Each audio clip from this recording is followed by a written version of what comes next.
আত্মীয় যদি করার ইচ্ছা থাকে তাহলে শেখ হাসিনার মতো এরকম আত্মীয়তা করবেন। দেখেন শেখ হাসিনা তার যত আত্মীয় স্বজন যারা আছেন এই পর্যন্ত সবাই হাজার কোটি টাকার মালিক।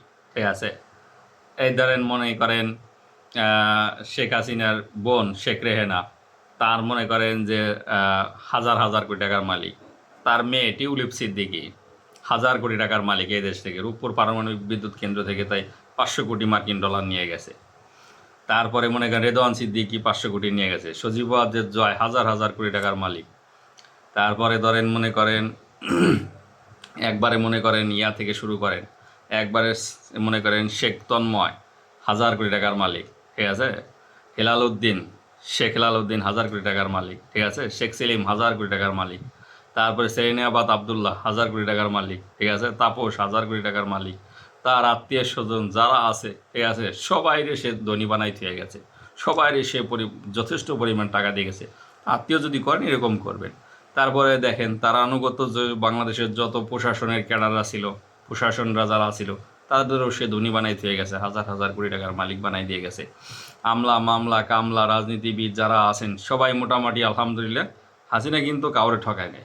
আছে, শেখ হাসিনা কাউকে ঠকায় নেই, সে মোটামুটিভাবে আল্লাহর রহমতে সবাইকেই দিছে কম বেশি। আছে, কেউ বাদ যাইতে পারেনি। এমনকি ধরেন আমরা সাধারণ জনগণ আছি যারা, আমাদেরও কিন্তু শেখ হাসিনা ঠকায় নাই। দেন কীভাবে আমাদের ঠকায় নাই? আমাদের ঠকায় নাই হচ্ছে যে শেখ হাসিনা আপনার মনে করেন আমাদের একটা পদ্মা সেতু দিয়ে দিছে দক্ষিণবঙ্গের মানুষের জন্য, আমাদের আর কোনো চাওয়া পাওয়া নেই। কথা বুঝতে পারছেন? এই পাশে মনে করেন চট্টগ্রামবাসীদের জন্য একটা কনেল দিয়ে দিছে যে তোমরা একটা কর্ণফুলী টানেল নিয়ে নাও, বাস, তোমাদের তো আর কোনো দাবি দেওয়া নাই। ঠিক আছে, ঢাকার মানুষের অনেক যানজট, ঢাকার মানুষের অনেক যানজট, ঢাকার মানুষকে কী উপহার দিয়ে দিয়েছে? ঢাকার মানুষের জন্য একটা মেট্রো রেল দিয়ে দিয়েছে, বাস। শেখ হাসিনা তো আর আপনারা যা যা দাবি দেওয়া করছেন তাই তাই পূর্ণ করে দিছে, তারে তো অপরাধী বলা যাবে না। ঠিক আছে, আপনাদের যত চাওয়া পাওয়া ছিল সব করে দিছে। কথা বুঝতে পারছেন? যার বড় বড় যত প্রজেক্ট করছে, সেই প্রজেক্ট করছে এই জন্য যাতে সে এখান থেকে টাকাগুলি বিদেশে পাচার করতে পারে, তার আমলা মামলা কামলারা যারা আছে দেশ থেকে টাকা নিতে পারে। কারণ বড় বড় প্রজেক্ট যদি না ধরতে পারেন তাহলে তো আপনি এই টাকাগুলি আত্মসাৎ করতে পারবেন না। বড় প্রজেক্ট না করতে পারলে এই টাকাগুলি দেশের বাইরে পাঠাতে পারবেন না। তার আত্মীয় স্বজন যারা আছে, ঠিক আছে, সাবেক মনে করেন যে সেনাপ্রধানের ভাই আব্দুল আজিজ সিঙ্গাপুরের সবচাইতে বড় ধনী, ঠিক আছে, যার টাকার কোনো আওয়ানাই নেই। তার আত্মীয় স্বজন যারা আছে, ঠিক আছে, তারপরে পুতুল ইন্ডিয়াতে থাকতে আছে, ইন্ডিয়াতে কত পরিমাণ টাকার মালিক সেটাও কোনো হিসাব নেই। তো শেখ হাসিনার একটা জিনিস গুণ ভালো, যে সে কাউকে ঠকায় না, সে কাউকে ঠকাতে পারে না। এই দিক থেকে তার আমি অনেক গুণ দেখি, সে আল্লাহর রহমতে খুবই ভালো, কাউকেই সে ঠকায় নাই, সবাইকেই দিছে।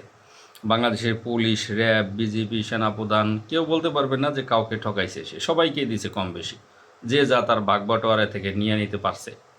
বাংলাদেশের জনগণকেও সে ঠকায় নাই। মোটামুটি মাঝে মাঝে বড় বড় দু একটা রাস্তা করে দিছে, তারপর আপনার মনে করেন যে বড় বড় ভবন করে দিছে। ঠিক আছে, একবার কি খারাপ করছে? কর্ণফুলী টানেল করে দিছে, রেল করে দিছে, ভালোই তো দিছে। আর সে মনে করেন বাকি টাকাগুলি আস্তে বেলা মাইরা দিছে।